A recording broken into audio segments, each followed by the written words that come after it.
Your favorite band's about to play a sold-out show, and you definitely got tickets. And drinks. Now hurry and make it back to your spot.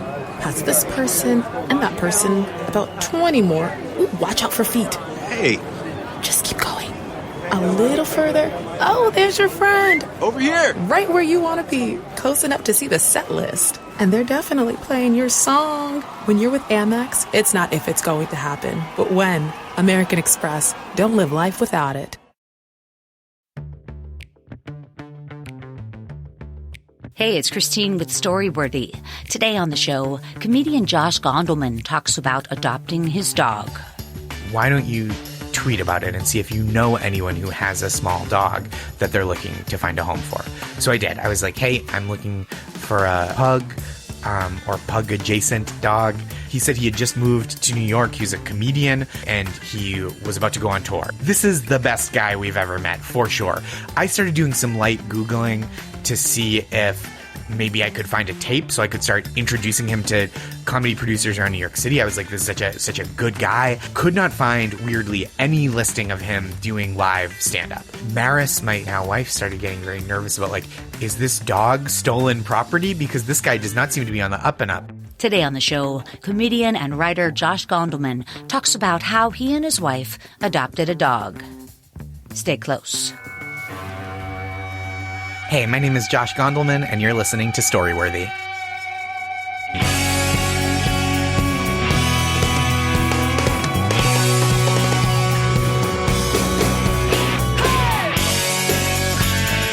Welcome to Storyworthy. My name is Christine Blackburn, and I'm coming to you from Los Angeles, California. Whether you're a longtime fan of the show of over 11 years, or you're a new listener, welcome to Storyworthy. I hope you guys enjoyed the show last week with comedian Rhonda Handsome. Rhonda is this woman from New York City who is a powerhouse. Do you know her, Josh? I don't, unfortunately. I didn't know her either. It's Rhonda Handsome, and Handsome without a D. Mm-hmm. So she's everywhere at Rhonda Handsome. And she told a story about false promises. Okay, first of all, she's been doing comedy for like 40 years. So she's been in this game for a while.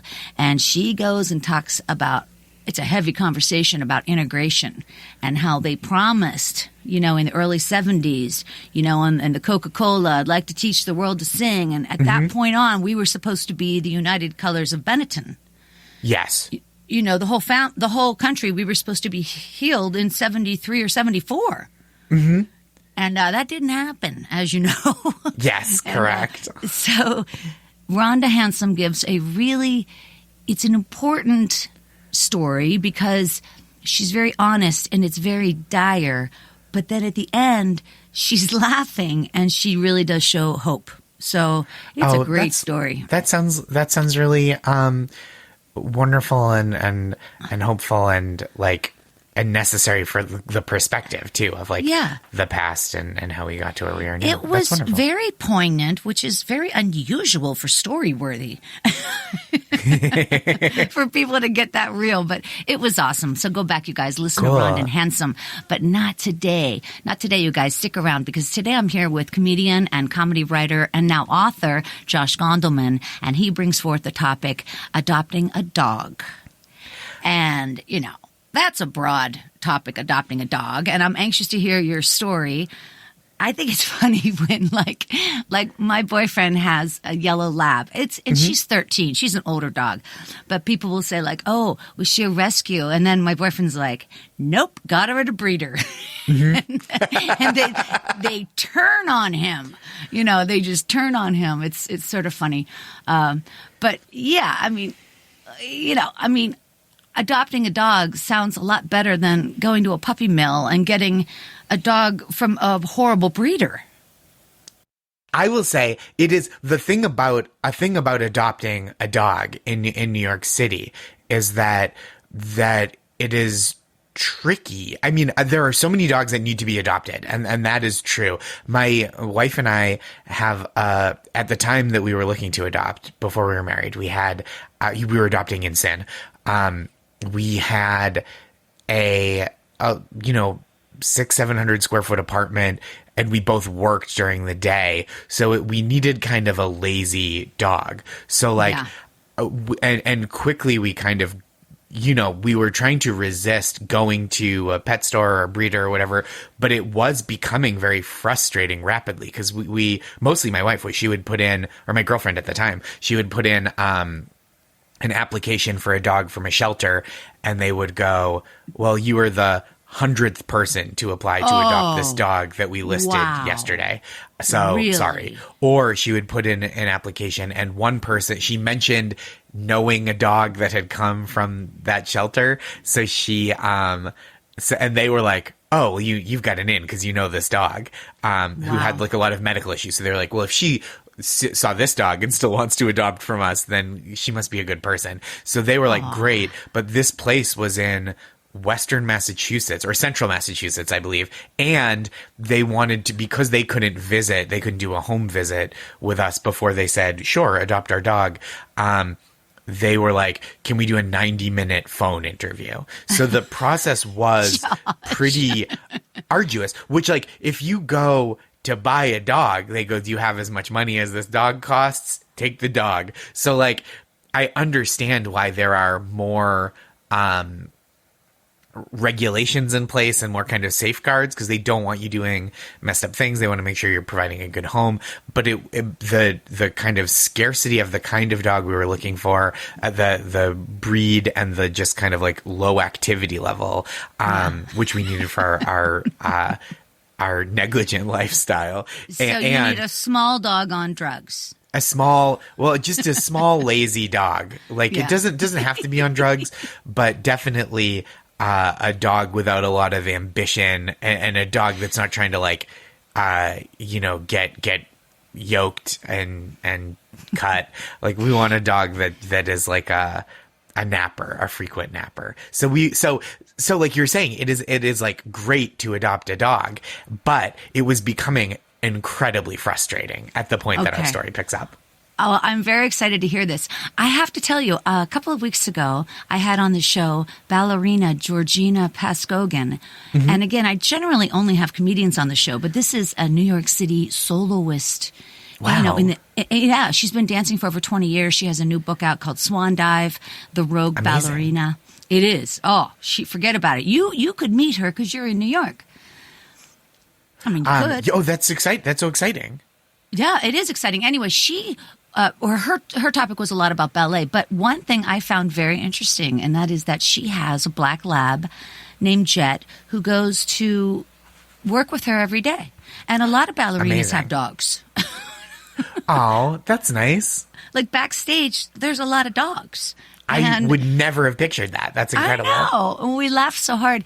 And I liked what Georgina said was, her dog like tethers her to the real world because she's in this studio all day and dancing and perfection and, this absolutely beautiful art form. And then every couple of hours she has to take her dog out to shit on the streets in Manhattan. Yep. And so, it was a really interesting perspective.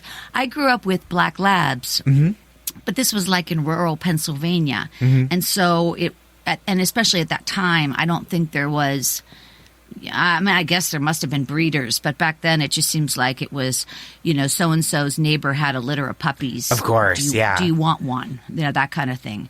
But the black labs are very destruction. They do a lot of destruction if you're not home.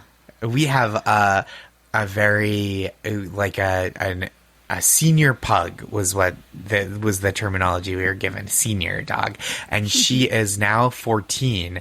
And she doesn't like to go anywhere, but she did kind of connect me to the world in a similar way, where last March, April, May of 2020, when everything felt, especially, I mean, maybe not especially, but definitely among other places in New York, felt very claustrophobic and very like, there was a lot of fear of even just like going outside.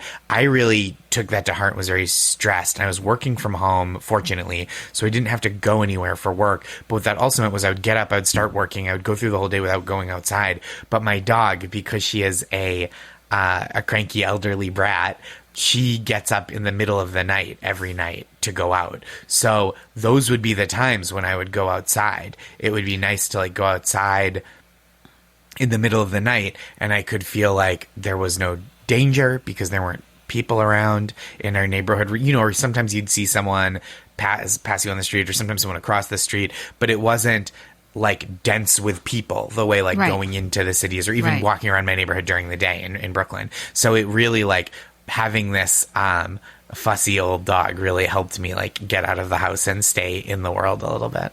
Yeah. Let me ask you this. Is it true that pugs would just keep eating until they explode or something? I don't know. I feel like that is how my dog would like to go in the end. I do think that would be her, like her last meal would just be like, keep it coming, like just any buffet. But I do think, I feel like she's hungry, but I think that's true of a lot of dogs. I don't think she's like markedly hungrier than most other dogs. Tig Notaro has a really funny joke about her cat. And she talks about how her cat sleeps 19 hours a day. Yeah. And at the end, she had to put her cat to sleep. And that's what I think it would have wanted.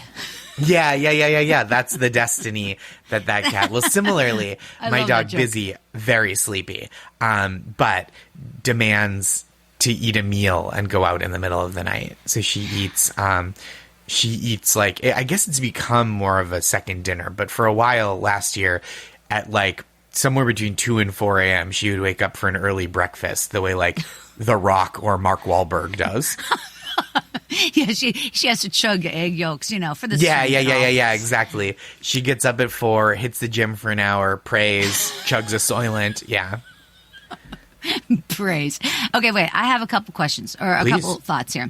Yeah. First of all, New York City in the beginning of the pandemic, like last April, May, June, July, that was the scariest fucking thing I ever saw.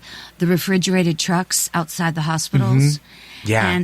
And now that all the shows went black, everything got shut down, and I thought, fucking everybody left New York. Well, and of course, that's not true, but it did seem like a ghost town. Scary.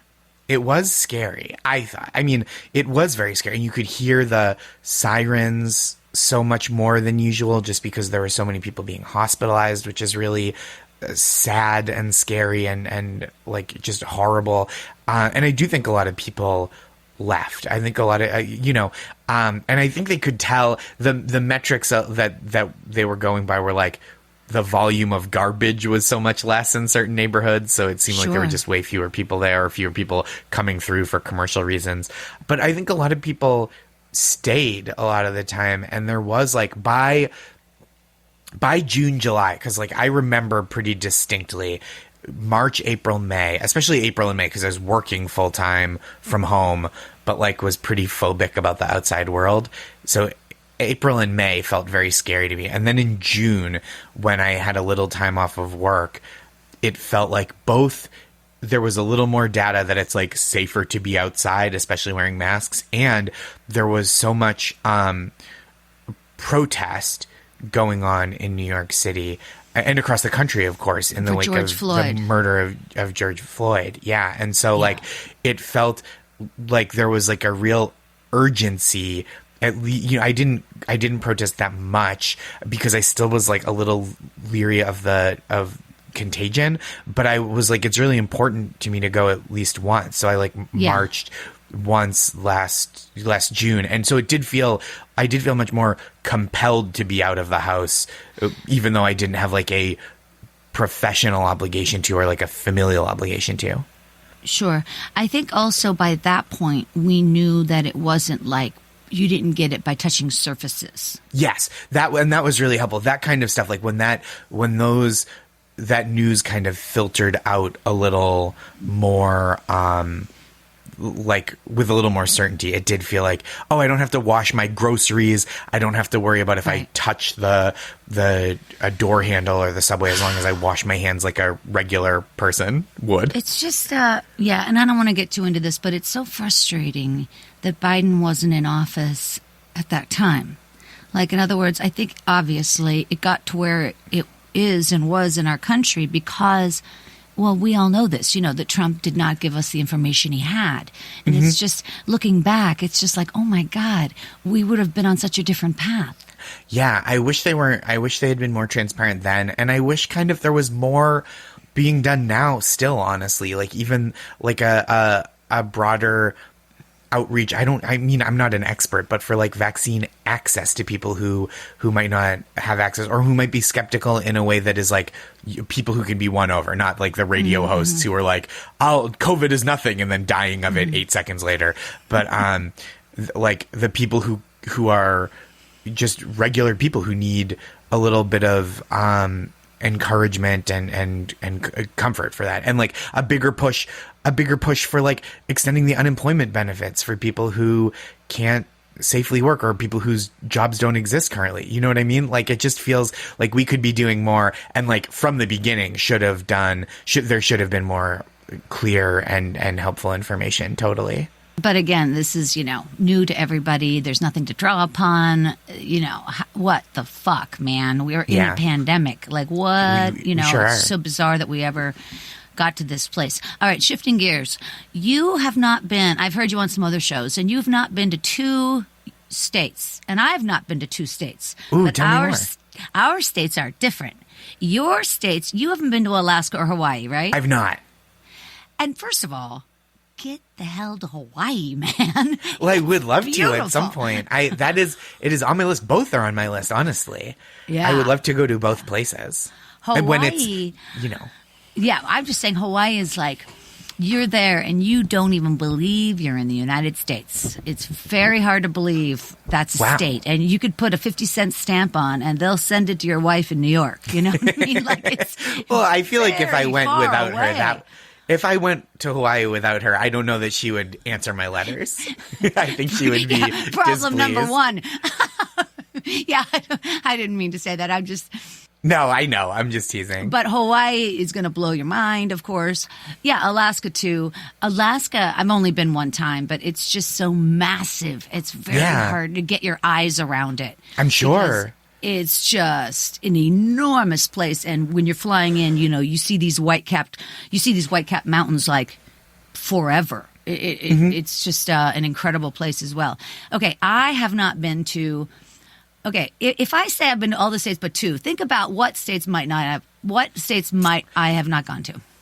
So I'm trying to think of a state that's not on the way to another state you would be in. That's right, yeah. So I feel like something in the middle of the country that you wouldn't have had, because like if you're from Pennsylvania, it's like, well, you've been to Ohio, certainly. You've been to New York, New Jersey, probably Virginia, just like moving from place to place or like visiting people who live nearby. So I'm trying to think of a place in the middle of the country that maybe it would just be a little more effort to get to, and you don't just end up passing through. So my first guess, my 2 guesses, because they're close together. Okay, Kansas. Oh, no, I've been there. Oklahoma. No, I've been there. Nebraska. I've been there. Look, north. A little north. North and South Dakota. Of course. Yes, the Dakotas. Yes. I've never been to the Dakotas. And actually, now that I think of it, I have flown into Sioux City, South Dakota. I think it's the home of MasterCard. I was a flight attendant. So it was a lot. But I've never flew into North Dakota. Isn't Interesting. that funny? Yeah. Yeah. Fascinating. I've definitely been to South Dakota. I'm trying to think of if I've been through North Dakota, but I did a road trip a couple. For the motorcycle rally. That's my whole vibe. Now, I know that you toured extensively with a friend because you started in Boston, go all the way down the eastern seaboard, through the Southwest, back up to Seattle, and then over to Chicago. Yeah. Yep, and then back to Boston through there. A massive tour. How long was that? We did it was about a month, and it was like all stuff we set up ourselves. I mean, we had friends set stuff up for us, but it was about 4 weeks, maybe a little bit more, and we toured in the this was 2009. This is a long time ago. So it was just kind of like, let's see the country, let's see what it's like, because I hadn't been all over really at that point, and I certainly hadn't done stand up in all these different places. So we did like a little show that a friend set up in the dorm where he was an RA at the University of Mississippi. We did a bunch of shows around Austin. We went to I'm trying to think of where else. Minneapolis, a dorm Chicago. Room in Mississippi. Yeah. It's so funny. It was great. It was so fun. It was like just a little show there, and then we went out and hung out with my friend Brendan, and we got there's like, it was one of those places which I always love, where he's like, this is gonna sound weird, but there's a gas station where we get the chicken tenders from, and I'm like, let's go to that gas station, and we got gas station chicken tenders. It was a blast. That is fun. And is your friend that you were with, are they still a comic? No, so I try not to blow up his spot too much because he's not really in comedy anymore, but a very funny guy. Yeah. Yeah. So interesting. Now, then you went on and you were a writer and a producer for Last Week Tonight with John Oliver. Mm-hmm. Just a writer over there. Well, come on. First of all, just a writer. No. You said I just have such a problem. I'll be like, I'll always downgrade myself as far as is accurate. So you're like a writer and producer. I was like, oh, please, just a writer. I hate to take credit for one iota Somewhere more it than. said producer. Somewhere it said producer. Interesting. I didn't make that up. Well, whoever anyway, said the point is John Oliver is one of the most brilliant people I've ever.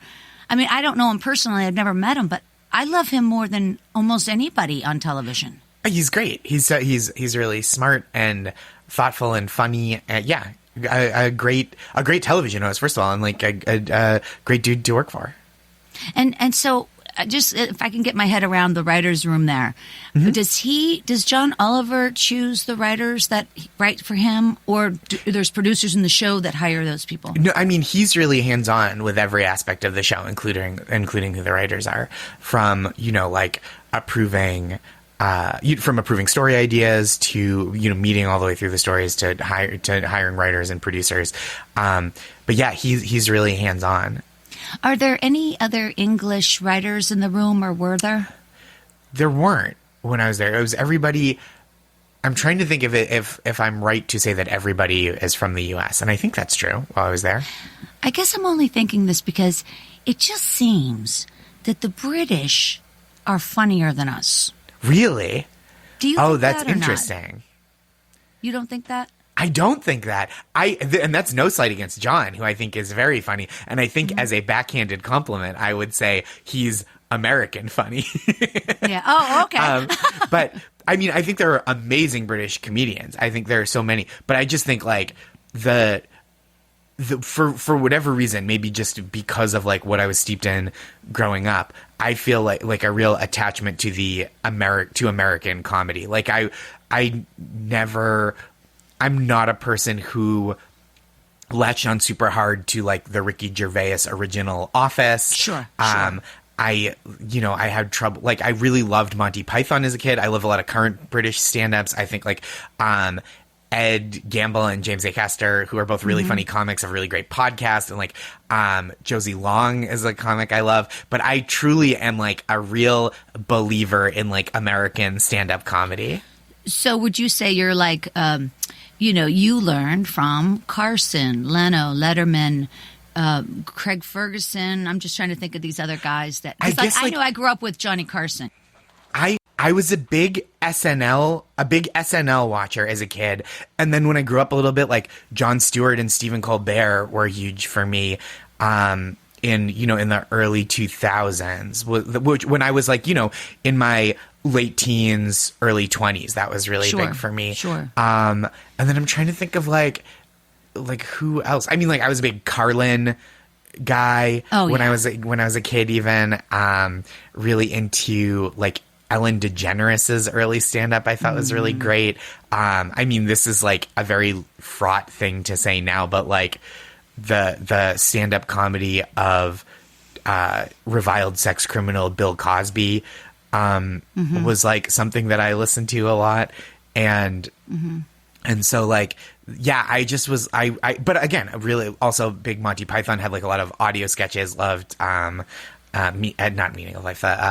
Holy Grail was like my, just constantly quoting that with friends and stuff. But like Adam Sandler was like a huge influence when I was a kid. And I feel like, I know Jesse David Fox at Vulture has written about this a lot, but like there was kind of a period where like Adam Sandler was like, he, for kind of like the comedy intelligentsia or whatever. But it unbelievably influential on me as a kid. Like we would listen to his albums, which were filthy, and we would have to listen to them like in the woods so that no one's parents would hear them because everyone was getting their copies of his albums adorable. confiscated. Yeah.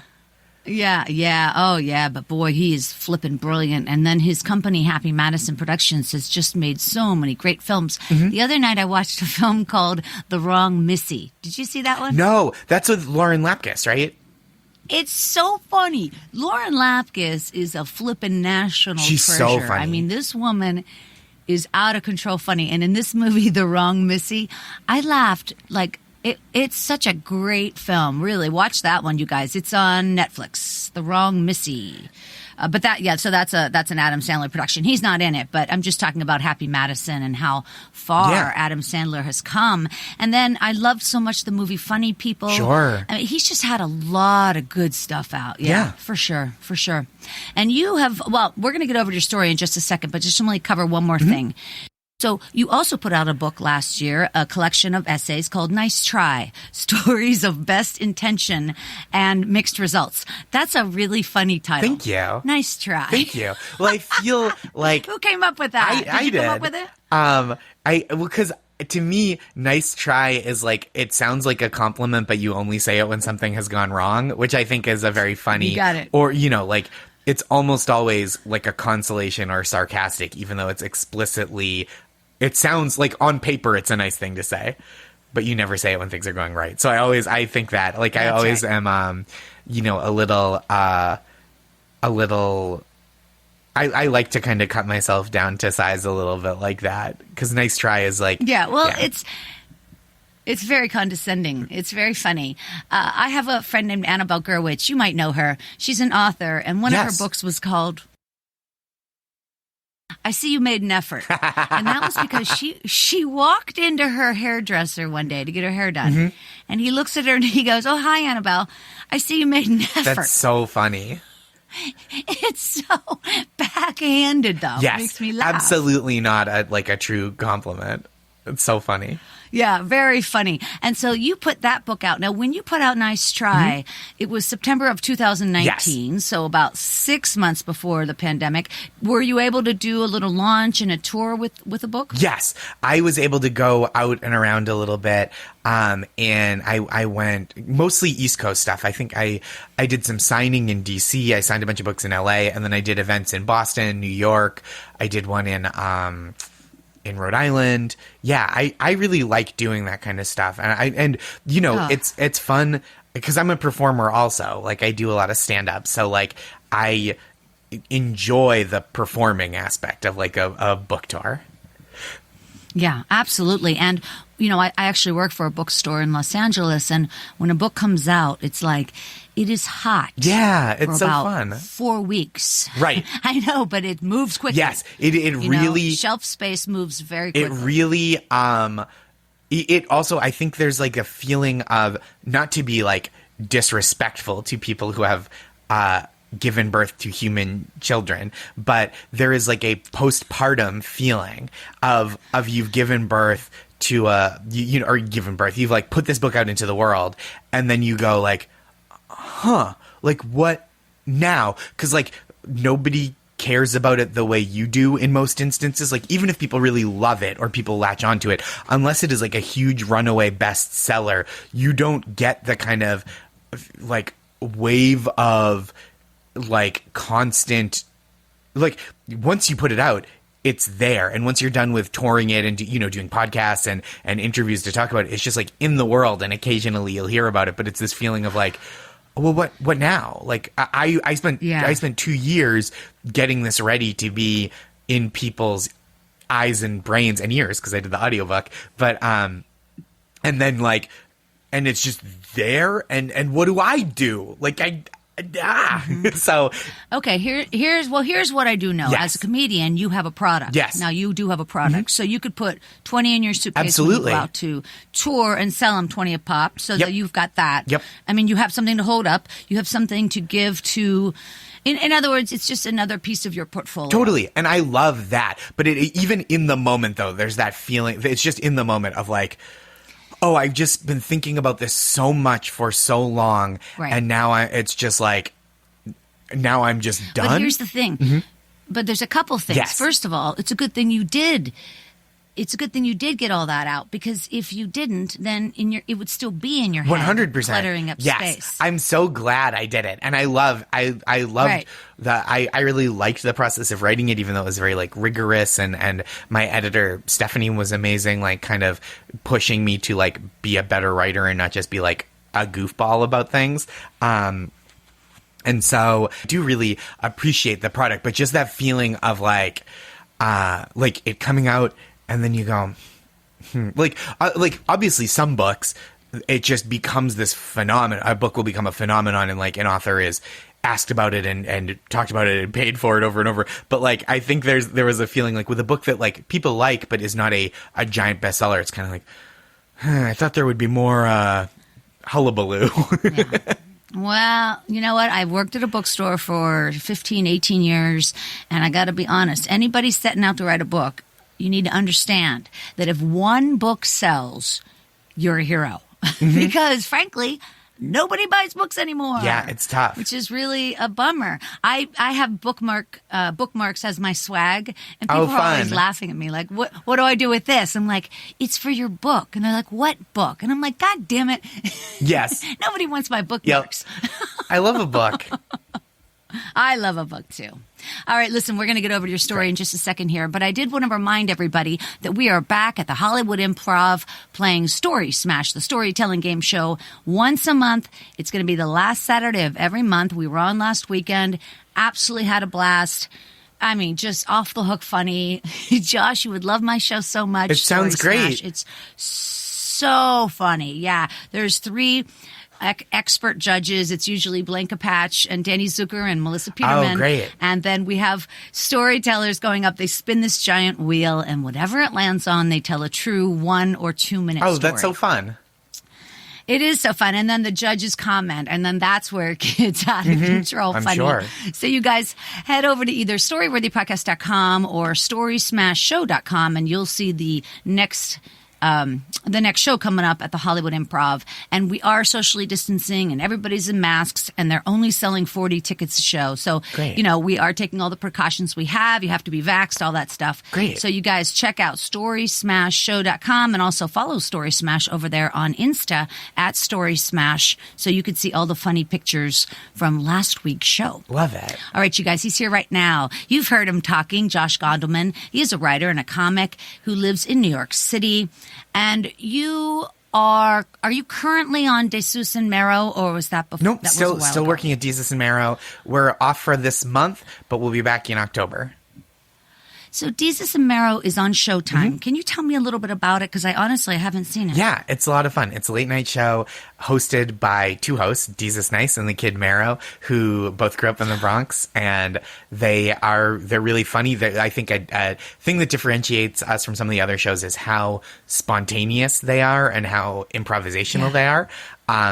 They're really funny. Our staff is great, from the writers to the production team, the PAs, it's just like the graphics team is amazing, a great team across the board, but it's like it's a little more conversational than the other shows, even when they don't have a guest. It's a lot of like them talking with each other and riffing. Are these 2 guys, are they best friends, or did they just get hooked up? They're good friends now, but I think it wasn't like they grew up and were best friends as children. I think they had met briefly, is the lore, as like in middle school or high school, but they came to know each other as adults, as like really compatible professional colleagues and a comedy team, and so they've been working together for several years.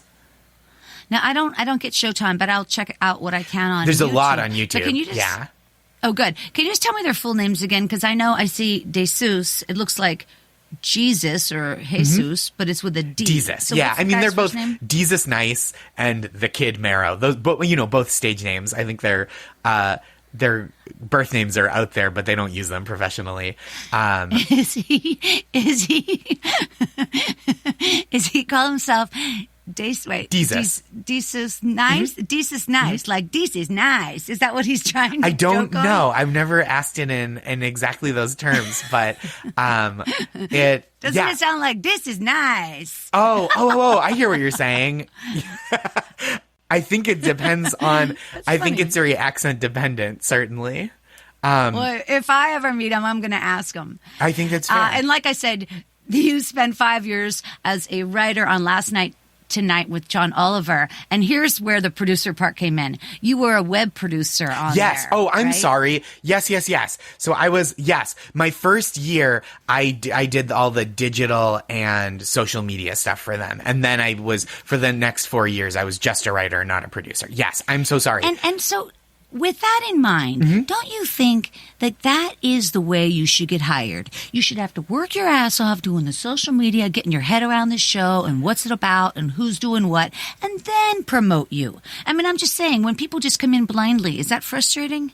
I don't know. I think I want a person, I think it's great I think both sides can be really good, because I think it's really great to have somebody that is on staff and really demonstrates they know the voice of the show and have worked in another department and can also, end up as, if they want to, writing for the show. We have a writer on Jesus and Marrow, Rob McCrae, who came into the writer's room that way, and he's great. He was doing great work on the digital team. He's so talented and funny, and we were a natural fit for the writer's room if he's interested. But I also think that it is helpful to cast a wide net, and you often get, if you're looking outside the walls of your own production, I think you can get a more diverse candidate base on some shows and a more and just different ideas and fresh perspectives, rather than people who have come from knowing the show inside and out and are like, oh, here's the kind of thing we do a lot. So I do think you just want the best, the person that can do the best job for the show. And sometimes that's internal, and sometimes you are really blown away by someone you've never heard of before. Well, you're very generous. And I guess I'm only saying that I like it to come from within, because I know the struggle of, wanting to be a part of something and learning about it. Yep. And, you put your heart and soul already there. I don't know. I mean, I hear what you're saying.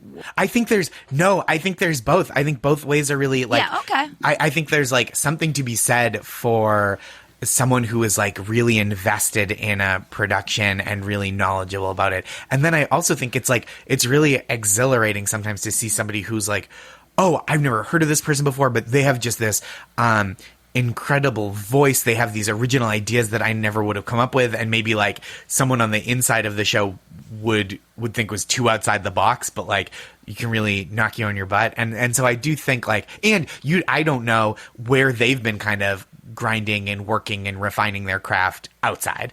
So I do think I am a big believer in oh yeah, I want to, if someone's good, I want to know about them. And if someone inside or outside, not that I have people like this we have people like this on our staff, but if someone inside or outside is just full of garbage ideas, I don't think there's a lot of value in promoting for the sake of continuity.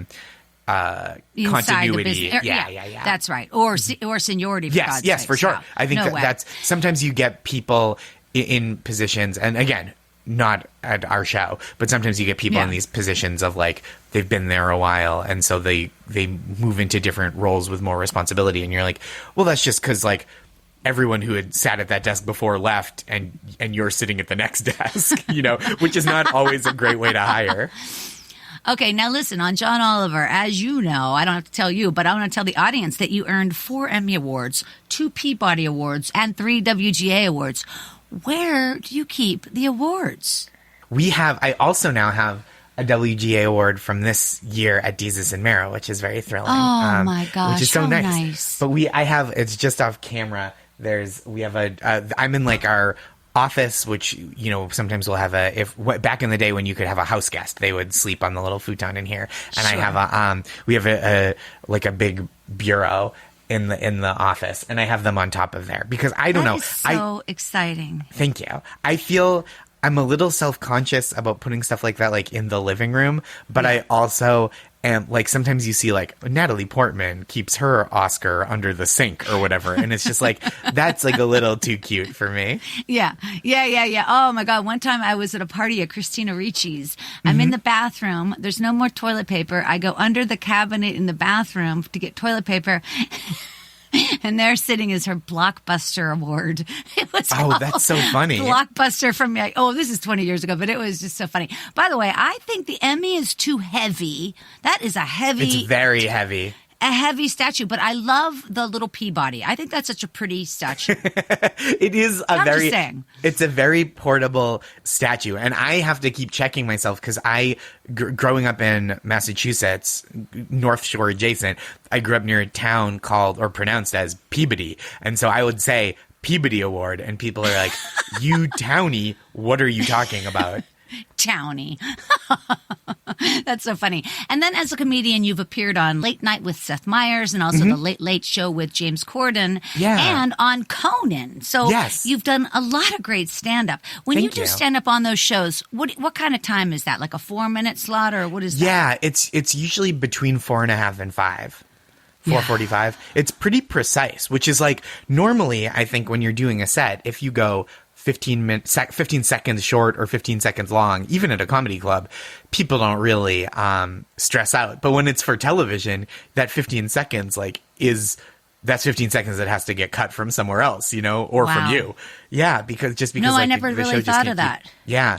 So you really have to hit that window, whatever window they give you. You have to be pretty precise. But when you go over to talk with a host, or can't the host pull it together? They can time in their head. I mean, they'll cut up their end of it, or tighten up, or lengthen their end of it, wouldn't they? Sure. I mean, you usually go on last though if you're doing stand up on a show, and so it has to get made up somewhere. And I think that's like a production decision of like, well, where do we cut this 15 seconds from, or 20? Yeah. It's just interesting because it is so, television is a whole different beast. I mean, every second is accounted for, in the commercial time, et cetera. So it's a whole thing. And then you also became a regular panelist on NPR's mainstay, Wait, Don't Tell Me. And my friend Alonzo Bowden is on there. Have you worked with Alonzo? I've never worked with Alonzo on there. And I've known his comedy and appreciated his comedy for years. I remember seeing him on Last Comic Standing years ago, and he's a great, so bright, long-term Wait panelist. But I've never worked with him on Wait. He's a wonderful guy. And now you have your own podcast called Make My Day. It's a comedy game show, and I've listened to a few of them. It's very uplifting, and I like that. Thank you. I try to keep it upbeat. I try to have it be like a very pleasant 30 minutes that people can spend with me and a guest. And it's a game show where there's only ever one contestant or two contestants as a team. So each week the contestant is guaranteed to win. I like that idea. Yeah. So somebody's going to win. Of course, it's going to be the guest because there is only one winner. Who else would it be? Everybody get excited. It would be pretty uncomfortable if I was like, hey, look, you've really put in a lot of effort. But this week's winner is Ken Jennings, all-time Jeopardy champion. I forgot to tell you, we had a writing contestant this week. Yes, and he crushed it. I just got that ballot. Hey, listen, you guys can find Josh over at his website, joshgondelman.com, and also on Twitter at Josh Gondelman. All right, you guys, wherever you are, put your hands together for the very, very talented Josh Gondelman. So, my wife and I have a fat little pug who is now 14 years old, and she's very cute and very particular and very grumpy. And this is how we came to have an elderly dog, because people often ask if we've had her whole life, which we didn't. The way we acquired our lovely pug, Busy, is that when we moved in together, I had promised, my girlfriend at the time, now wife, wanted a dog. And she had expressed that to me. And I said, well, why don't I acquire you a dog as a gift why don't I acquire you a dog as a gift? This was around some kind of gift-giving occasion, maybe her birthday or Hanukkah, our anniversary. And she was like, no, I can't have one in the place where I'm living by myself. So I waited. I was like, let's wait, because we had plans to move in together. We moved in together in a slightly bigger apartment, made sure it was pet-friendly. And immediately when we moved in, I said to her, so if you're ready, let's start looking for dogs. I did not care if we ever got a dog. I didn't grow up with dogs. We had one cat who my parents treated as basically like an open light socket when I was a kid. We had a cat that my mom had for about 16 years, and they just discouraged me from going near, touching, looking at this cat, who is very ill-tempered by the time I was an ambulatory child. So I didn't have a lot of like attachment to the idea of having a pet, but I'd promised, and I didn't want to be the kind of boyfriend who promised something and then didn't deliver. So I kept bringing it up. I'd be like, if you're ready for a dog, it could be dog getting time. So she thought, very reasonably, that I was myself obsessed with bringing a dog into our home, which, again, this was not for my benefit at the time. This was because I had promised it to her and she seemed so eager. So she wasn't exactly ready yet. We just kind of unpacked and set up our furniture. We probably didn't even have our couch yet. We probably were using a temporary couch that we were about to get rid of. The apartment wasn't even set up, but we both, kind of encouraged by each other's exuberance, were like, well, I guess we're getting a dog because my partner wants a dog so badly at this moment. So we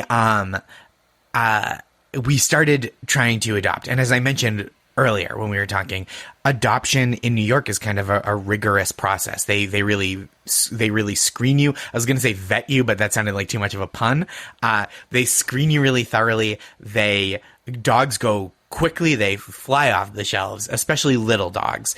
And my wife wanted a small dog, something in the like Shih Tzu pug realm of 15 to 25 pounds and not super energetic. And those dogs just go quickly because that's what so many people want, even though there's so many lovely, bigger, more energetic dogs that really do need homes. It just wasn't what we could take on as parents, I guess, as caretakers to a dog.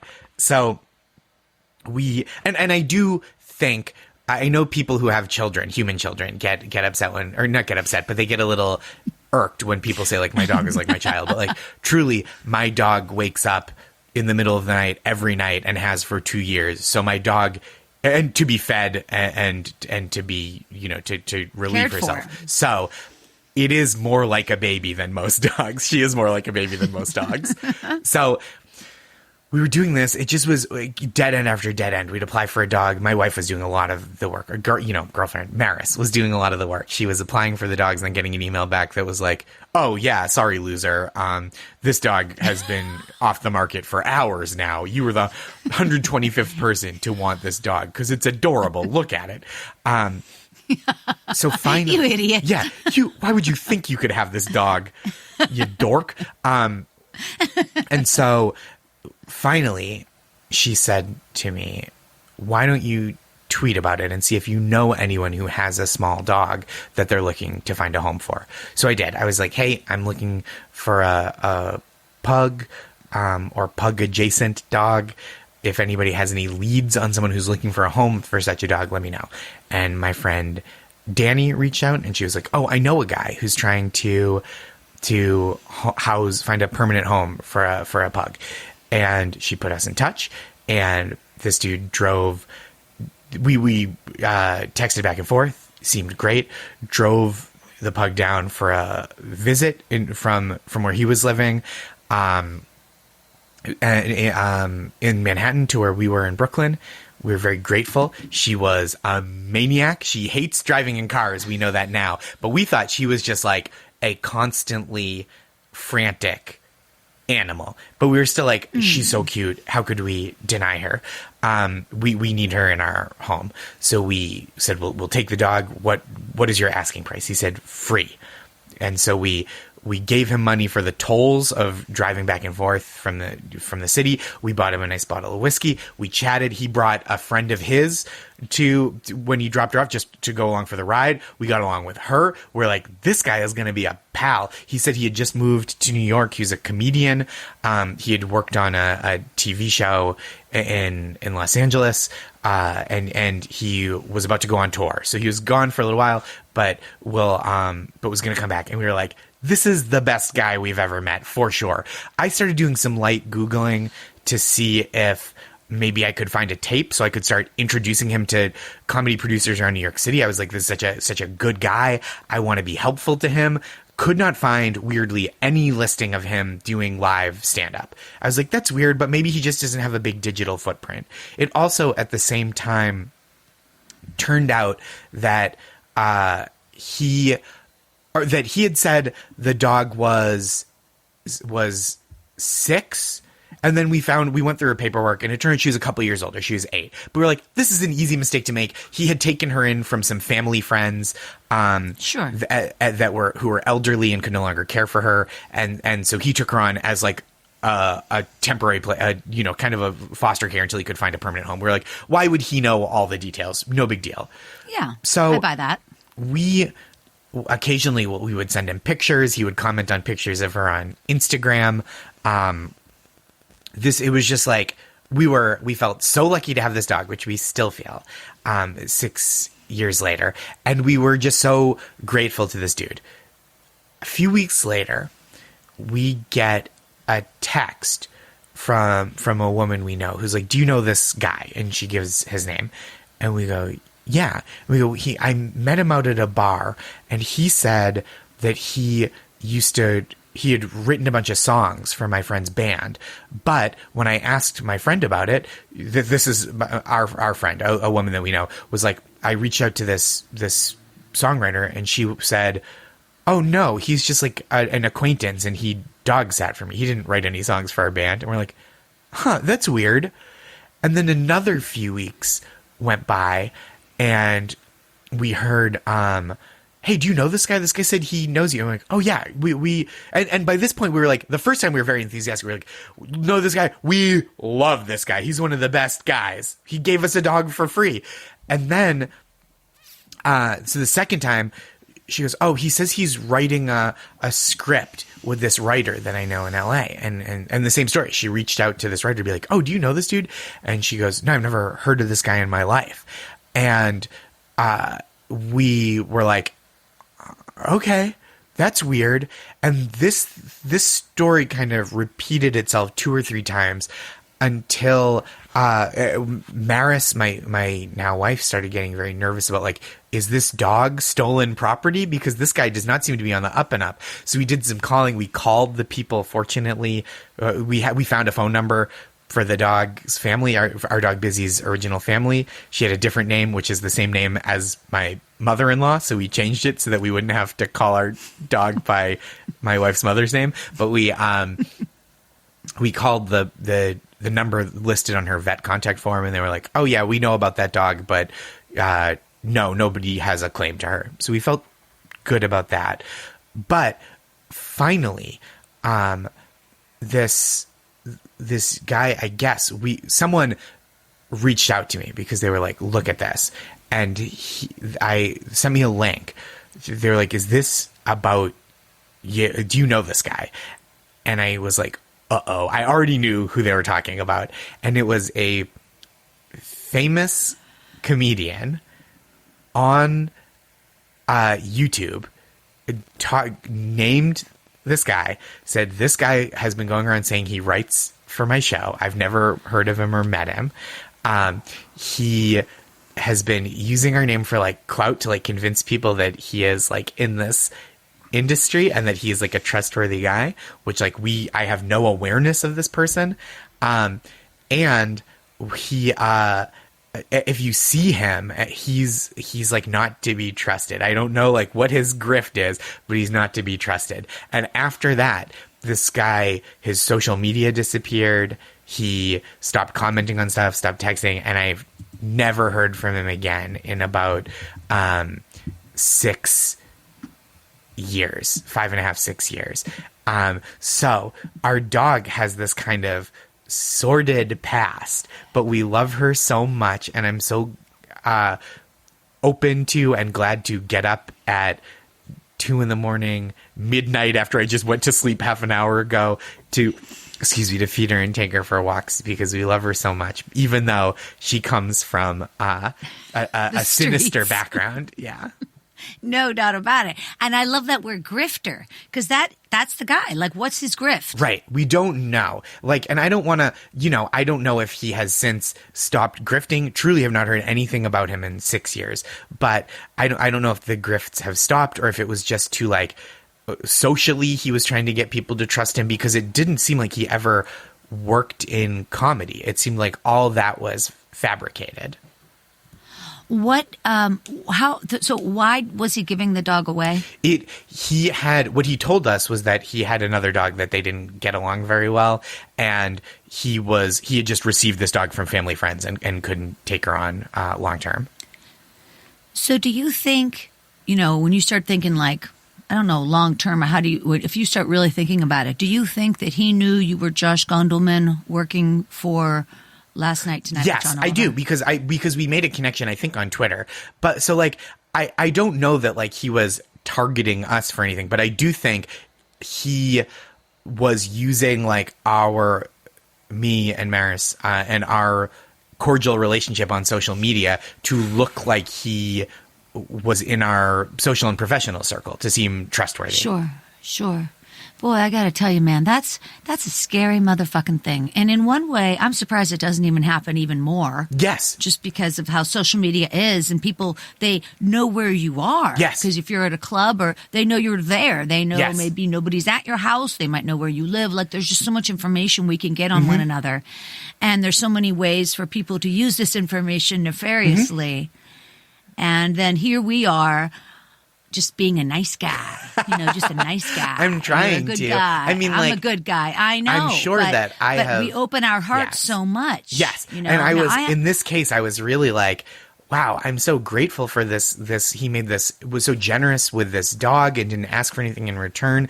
And like, I would like to pay this kindness forward. And it kind of built brick by brick, where I was like, originally like, oh, that's weird. Maybe he's just like a greener stand-up and like doesn't do a lot on social media. So there's no clips of him performing, no flyers with his name on them.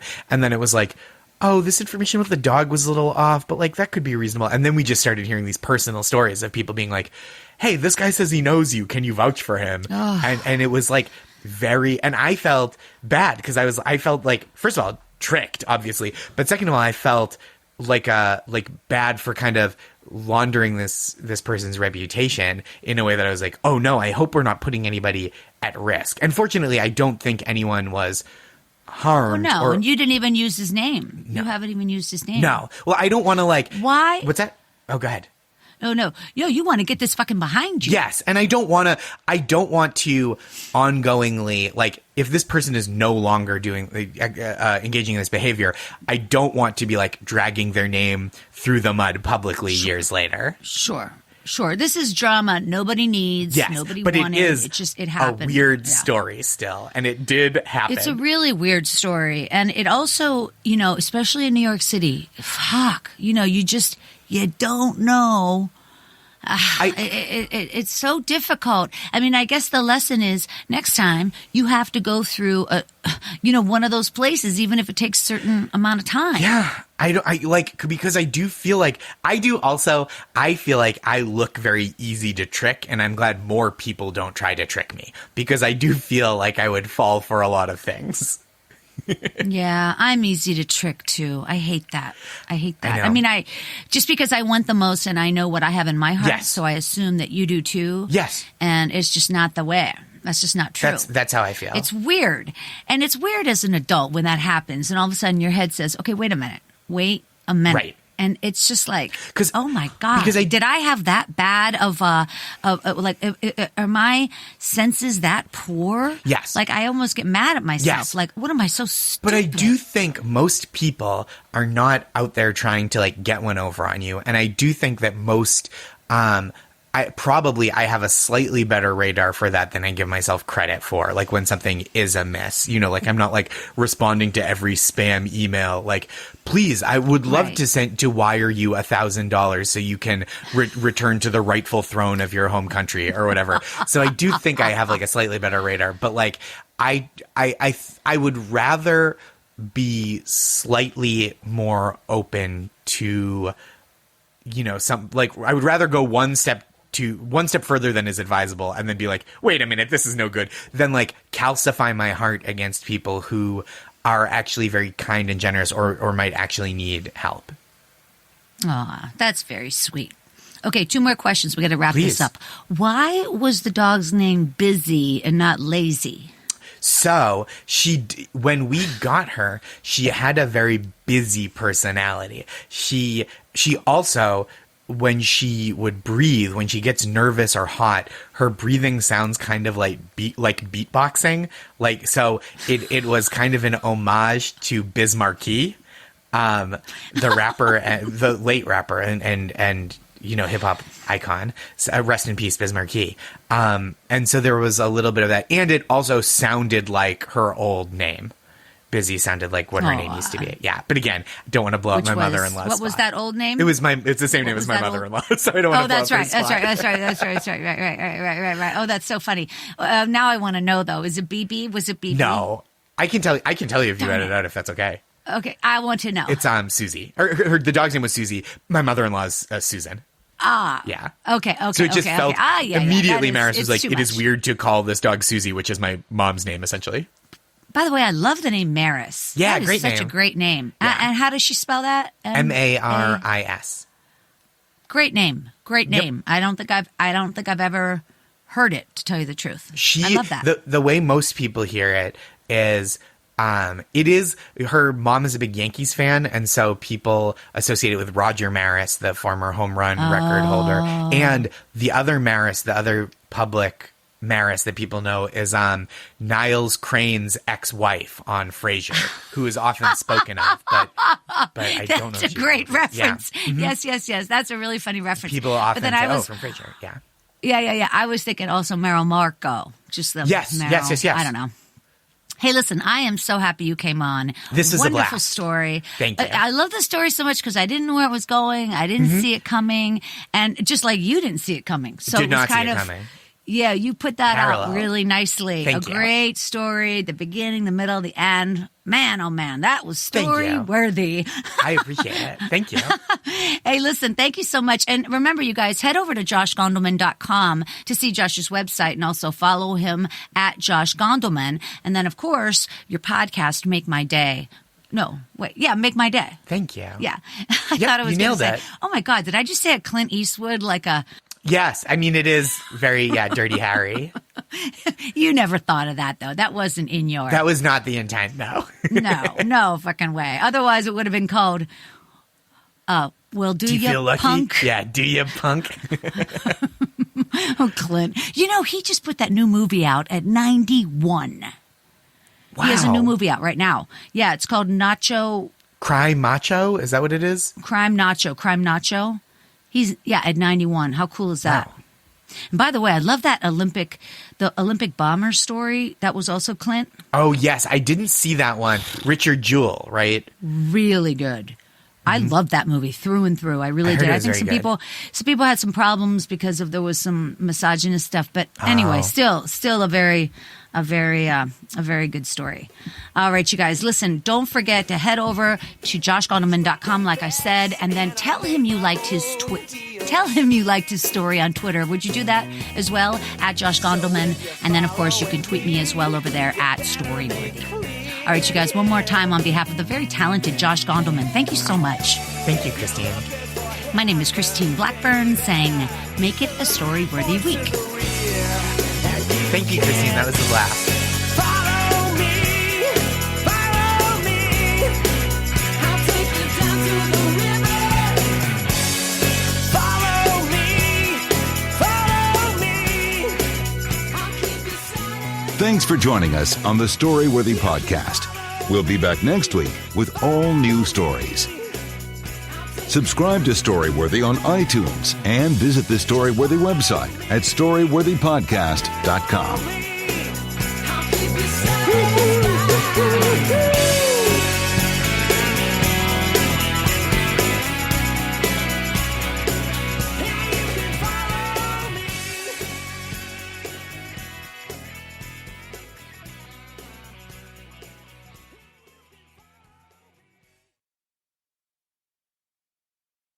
What's that place you've always wanted to try? Well, you're there, sharing plates with... Just one bite. Or on second thought, maybe not sharing. It's that good. When you're with Amex, it's not if it's going to happen, but when. American Express. Don't live life without it. Membership fees apply after free trial. Cancel anytime. Hi, it's Carl Deichler, CEO of Beachbody, and I'm giving away 10,000 free memberships a week to try our amazing Beachbody fitness and nutrition programs. Pick any program and just follow it step by step, like our 21-day fix program or the ab shredding muscle burns fat program. Plus, there's free support in personalized fitness groups with our community of over 2 million members. Now is the time, so don't wait. Go to beachbody.com to claim your free membership and start feeling great.